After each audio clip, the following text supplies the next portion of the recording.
Après mon bac pro vente, je suis devenu pompier de Paris. Donc j'étais pompier avant toute chose. À cause d'une blessure, j'ai dû arrêter les pompiers de Paris, ce qui m'a fait un peu venir dans le sud et arriver dans le sud de la France. De fil en aiguille, j'ai réussi à m'acclimater assez rapidement et me voilà du coup au sein de l'Orange Vélodrome avec l'équipe Randstad.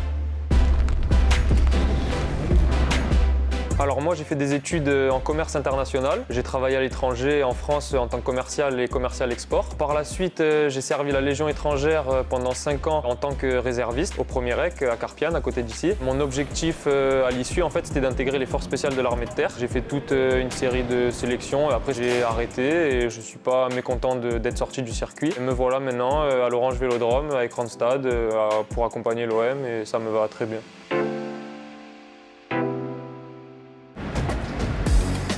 On arrive à l'Orange Vélodrome généralement à midi quand les matchs les coups d'envoi sont à 20h45, 21h. On se retrouve tous au CDO, donc au centre des opérations. On est à peu près une quinzaine. Il y a une équipe parfois qui arrive à 10h pour commencer à installer les fan zones si la météo le permet. Et on se retrouve midi et demi pour un brief. Il y a une répartition des équipes. Chacun part sur ses différentes tâches. Ça peut être le montage des fan zones. Il y a une équipe qui va partir plutôt sur les salons, s'assurer que tout le mobilier soit en ordre, que tout est prêt. Il y a toujours des petits détails à finaliser pour que tout soit nickel en fait pour l'ouverture au public. Dès que le stade ouvre ses portes, il y a beaucoup de monde qui arrive partout, il y a du monde partout. Ça devient compliqué, on ne peut plus bouger du mobilier dès que c'est ouvert. On se répartit les tâches, chacun fait ses missions et voilà.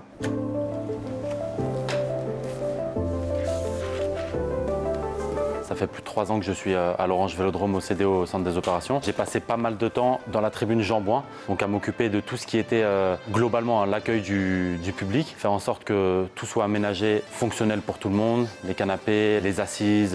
On s'occupe aussi des journalistes au 7e étage de la tribune Jean-Bouin, pour installer les télévisions pour qu'eux ils puissent faire l'embranchement et commencer le match dans les meilleures conditions.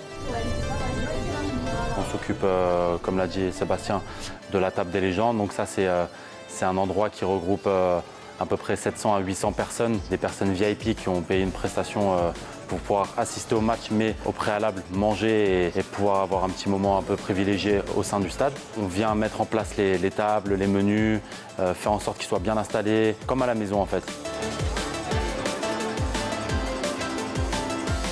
Nous, nos missions sont réparties en J-1, jour de match et J+1. C'est vraiment notre calendrier. On a des missions qui sont très vastes. En J-1, on va vraiment commencer à dégrossir, tout mettre en place dans les différentes parties du stade, les différentes tribunes, même la zone sportive. Ça peut être les vestiaires, ça peut être le bord terrain, ça peut être la zone mixte, la salle de conférence de presse où il va y avoir différentes signalétiques qui peuvent changer ou en fonction des différentes compétitions. Ça peut être le cas aussi quand on passe du championnat à la Ligue des Champions. Ce ne sera pas les mêmes sponsors, ça ne sera pas les mêmes signalétiques, donc on a tout ça à préparer. Il faut le tirer un peu vers le haut, tu sais, au moment où je mets le pied. J'étais sur le protocole d'avant-match. Donc le protocole d'avant-match, ça va consister à tout ce qui est, par exemple, les tapis 3D qui sont à côté des cages. Il va falloir le mettre en place quelques heures avant le coup d'envoi. La mise en place de la bâcheron centrale, qui est la bâche que vous voyez à la télé, qui est au centre du terrain avec le logo OM. Cette bâche qu'il va falloir quelques minutes avant le coup d'envoi se placer, puis retirer vite avant que les joueurs se placent au début du match. Amener le ballon, la stèle avec le ballon du match juste avant le coup d'envoi. Il va y avoir l'arche aussi qui est à la sortie du tunnel à l'entrée des joueurs.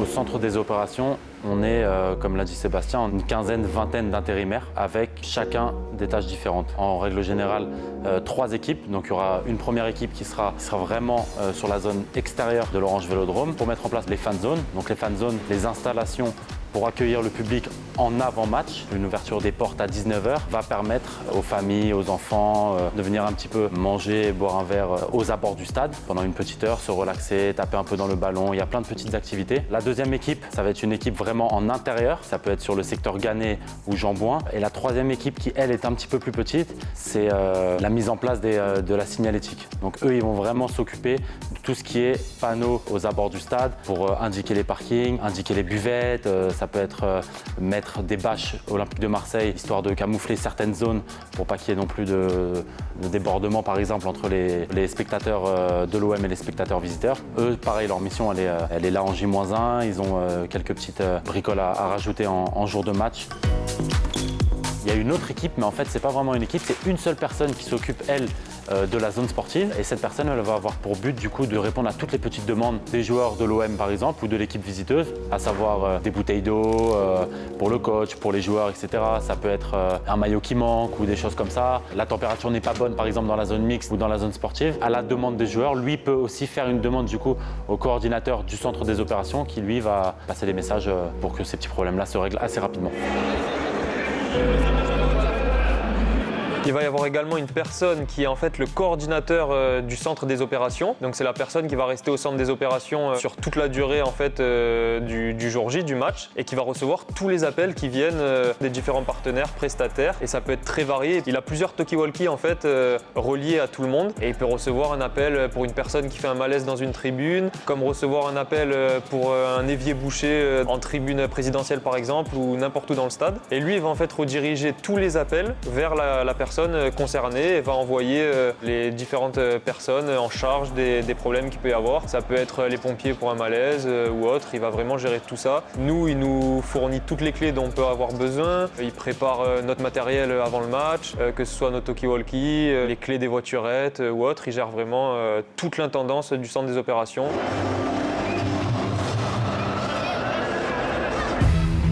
Un match qui m'a marqué, c'était en 2010 et c'était OM Chelsea en Ligue des Champions. J'étais venu avec mon père, j'avais 13 ans et c'était le retour en fait de Didier Drogba. Je me rappelle avoir vu jouer Drogba même si j'étais vraiment petit, et c'est vrai que ça m'avait marqué de voir en fait un joueur sous un autre maillot, autant adulé par le public. Et c'est vrai qu'il est sorti, je sais, en deuxième mi-temps parce qu'il avait vraiment du mal à jouer. Je pense que pour lui c'était impressionnant aussi, et voir en fait tout le stade debout quand il est sorti avec un joueur sous un maillot d'une autre équipe. À 13 ans, j'étais impressionné par ça et ça m'a marqué. Moi, mon premier souvenir en tant que spectateur à l'OM, c'était pour OM Deportivo La Corogne en Coupe Intertoto. Et il me semble que c'était en 2005. J'avais 12 ans. Non, c'était incroyable. C'était la première fois que je mettais les pieds au stade avec mon tonton qui m'avait accompagné à l'époque. Il m'avait fait une surprise. En plus, il m'avait dit qu'il allait m'amener voir un match de basket. Et je me suis retrouvé là sur les fameuses marches connues de tout le monde. C'était un super souvenir parce que pour un petit gamin de 12 ans comme ça, voir... En plus, c'était à l'époque le stade qui n'était pas encore rénové. Et c'était incroyable. Une ambiance complètement folle. Pour la petite anecdote, la saison passée, un soir de match d'UEFA Conference League, on travaille en fait en partenariat avec l'UEFA qui fait le déplacement à l'Orange Vélodrome, et j'étais en charge de la bâche rond central avec des membres de l'UEFA. Et en fait, ce qui se passe, c'est que là, il n'y a pas une bâche comme en Ligue 1, mais il y avait deux bâches. Il y avait une bâche dans le rond central et une deuxième bâche rectangulaire. Et là, le responsable de l'UEFA me dit « Non, come here » en anglais, il me parle. Et quand les joueurs se retournent et vont pour se placer, on part avec la bâche rond central et je me retourne et je vois la bâche rectangulaire qui reste sur le terrain. Sauf qu'en fait, les joueurs étaient placés, l'arbitre était dans le rond central. En fait, le match allait commencer, quoi. Je slalom entre les joueurs, je vois l'arbitre, je me dis oula, on attrape la bâche, on s'est dit on va être sur les caméras et tout, ça va être n'importe quoi. Si on tombe, c'est une catastrophe. On prend la bâche, on repart à fond et du coup, ça s'est bien fini. Mais bon, c'était quelque chose. Décembre dernier, donc il y a un an tout pile. Moi, j'étais bien habillé, tenue de l'OM, j'étais bien apprêté. Et manque de chance, il y a eu une personne qui était désignée pour faire une animation Père Noël qui ne s'est pas présentée. Et moi, trop gentil, je me suis porté volontaire, entre guillemets, parce qu'il n'y avait pas le choix, c'était à quelques minutes du coup d'envoi. Et j'ai dû m'habiller en Père Noël et faire le show. Au final, je crois que ça s'est plutôt bien passé parce que les enfants étaient ravis. Et des membres du staff de l'OM qui sont venus me voir et qui m'ont dit que c'était une bonne présentation que j'avais fait. Et du coup, là, je vais peut-être même la refaire cette année. On verra bien.